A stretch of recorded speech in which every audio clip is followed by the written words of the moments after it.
Every team had big ambitions for their 2024 cars, with the aim to fix problems and hold on to existing strengths. But that's easier said than done, and it's rare to get everything right in seeking that perfect compromise. Formula 1 car development is not always a linear process, particularly under the current ground effect regulations. That's why a look at the performance traits of a team's current car compared to what they had in 2023 can reveal much about the development direction.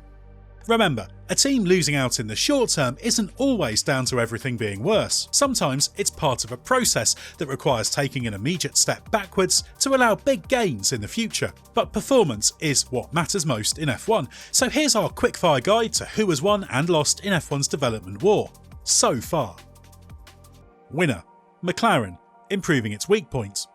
You get very different answers to the question of how the McLaren has changed this year depending on what point of comparison you use. That it has improved is an irrefutable fact, given its performance is better and it has racked up a massive 167 points more than this time last season. The early season McLaren in 2023 was lacking in downforce and pace, but a series of upgrade packages turned it into a consistent podium finisher. McLaren ended the season with a car that was outstanding in fast corners and struggled in slow turns, particularly long duration ones. But that weakness has improved this year, particularly with the upgrade introduced in Miami that led to a leap forward after a solid, but unspectacular, start to the season. But team principal Andrea Stella admits that's come as something of a surprise and points to an effect the team doesn't yet fully understand. Getting to the bottom of the reasons for that could point McLaren in the right direction on a journey to produce a strong all-round car that Stella previously said will take at least 1 year to complete. Loser: Alpine, everything is worse. Alpine has pretty much traded all of the modest strengths of last year's car for weaknesses. There are at least signs of progress, but it's all about recovery and damage limitation with a car that was supposed to lay the foundations for big gains into 2025. The car started the season overweight, a legacy of the monocoque failing the lateral crash test, but that problem has now at least been tackled. It's also lacking in downforce and weak on traction. Unquestionably, it was the slowest car in the field early in the campaign. Things have improved a little since then, and it's now on average only the second slowest car, having moved ahead of Sauber. The worst of the troubleshooting is done, and team principal Bruno Fama says it's now time to switch to what he calls the second phase of development. The car is generally stronger in the faster corners than the slow speed ones. It's also understood that the arrival of new executive technical director David Sanchez has led to some new ideas being incorporated into the upgrade plan that it's hoped will accelerate the team's recovery. Winner: Haas, tyre chewer no more. The Haas has gone from a tyre chewer last year to a car that works very well over race stints. While that's partly down to the team's intense focus on how to optimise the way it runs the car, fundamentally it's down to the aerodynamic characteristics. Last year's Haas VF23 suffered from an aerodynamic instability at the rear. This year the downforce created at the rear is vastly more consistent. According to technical director Andrea Desordo, that's the main improvement. This means less variation in aerodynamic load and makes for a more consistent car with better feeling. There's still a need to make the car a little stronger in the fast corners, as well as improve the front-end downforce, and that will only enhance a car that's been strong enough to make Q3 4 times and score 7 points already in 2024. Loser: Aston Martin, tricky to drive. Last year's Aston Martin was strong at the start of the season, picking up 6 podiums in the first 8 events. The car was very quick in the slow stuff in particular, and was also a consistent, predictable machine. However, this year that's changed. In fact, that process started last year, with upgrades that created some unwanted characteristics. The car is not so good in the slow corners, and worst of all, it seems to be sliding down the order. Lance Stroll refers to balance issues, specifically entry oversteer, mid-corner understeer, and a car that isn't good over the curbs. Fernando Alonso complains that the cars this year have become more critical in the search for downforce, making every team's cars more difficult to drive. And the Aston Martin seems to suffer from this problem more than most. That's a lot of problems and reflects a team that is struggling to add performance to the car consistently without impacting the characteristics negatively. And that's what makes its current situation so concerning, given it appears to have a problem of development direction. Loser: Williams, now an all-rounder. The 2024 Williams is a classic case of the need to go through some short-term pain for long-term gain. What's a loser right now looks set to be a big winner on a longer timeline. The main strength of last year's Williams was that it was low drag and therefore a rocket ship on the straights. It's given away that advantage this year, but for good reasons. It now has a car with the amount of downforce needed to be a serious midfield contender everywhere. That's reflected in the fact Alex Albon is a Q2 ever present, as well as reaching Q3 and scoring 2 points in Monaco. It's a less peaky car, but one that's now a decent all-rounder. Crucially, Williams has also ironed out one of the main weaknesses of last year's car, the tendency to lock front wheels under braking for slow corners. However, it's still suffering from a long-term Williams problem of being overweight, in the early stages of the season at a cost of as much as 4.5 tenths per lap. All of this adds up to a car that is decent, but the winter car build troubles and series of accidents have combined to knock back upgrades. Today's video is sponsored by a cool little Danish company called Rec Watches. What's so cool about the watches they make is that they contain genuine parts from legendary machines from motorsport history.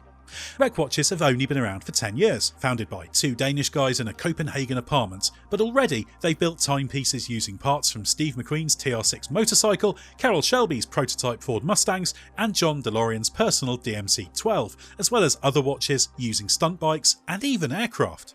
And their latest piece is really cool. It's called the 98T4 and is named after the famous black and gold Lotus that Ayrton Senna drove in the 1986 Formula 1 World Championship.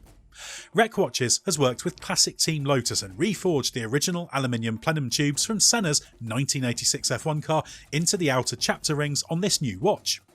The process was so intricate the project has been 2 years in the making, and there are loads of other cool nods to the original F1 car, including the black and gold colour tones, the large 12 car number skeletonized on the rotor, and the movement backplate decoration which mimics the car's turbocharged Renault engine. Because original materials are used in each timepiece, this collection is strictly limited to just 989 watches, and each is individually numbered.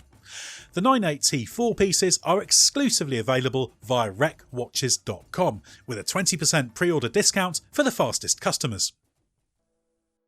Winner, Ferrari. Peakiness banished. Last year's Ferrari was aerodynamically inconsistent. That meant that for much of the season it had too lively a rear even for Charles Leclerc, meaning understeer was dialed in to calm that down.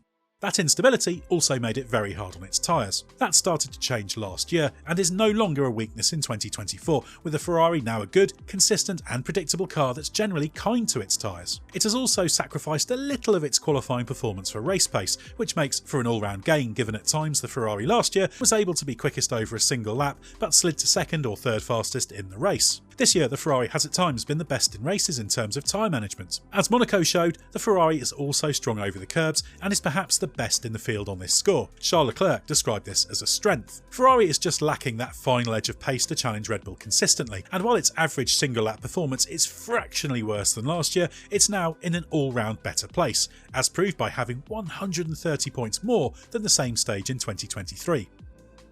Loser, Mercedes, slow corner struggles. The troubles of Mercedes have been a recurring theme in this rules era, but as we explained in a recent video on this channel, despite a difficult start to the season, there are signs that it could turn from loser to winner in the not too distant future. Last year, Mercedes struggled badly for rear stability in the faster corners. It's a characteristic the drivers have complained about since 2022. This year, that's turned on its head. The problem now is front-end grip in slow corners. As Lewis Hamilton says, the slower you go, the less the car wants to turn. And when the team makes changes to improve the front end for slow corners, as it did for the Saudi Arabian Grand Prix, that sacrifices high-speed performance. Team principal Toto Wolff claims the team knows what it did to solve the high-speed problems and what made last year's car good in the slow stuff. Now, he says, Mercedes just needs to bolt a car together that does both. That's easier said than done, given that making the car work across a range of ride heights and attitudes is the big challenge of these regulations. But Mercedes now does have a clear direction. It's now about steady development gains rather than searching for magic bullets to unlock performance. And that's a new experience for Mercedes under the current regulations. Winner, RB, midfield leader.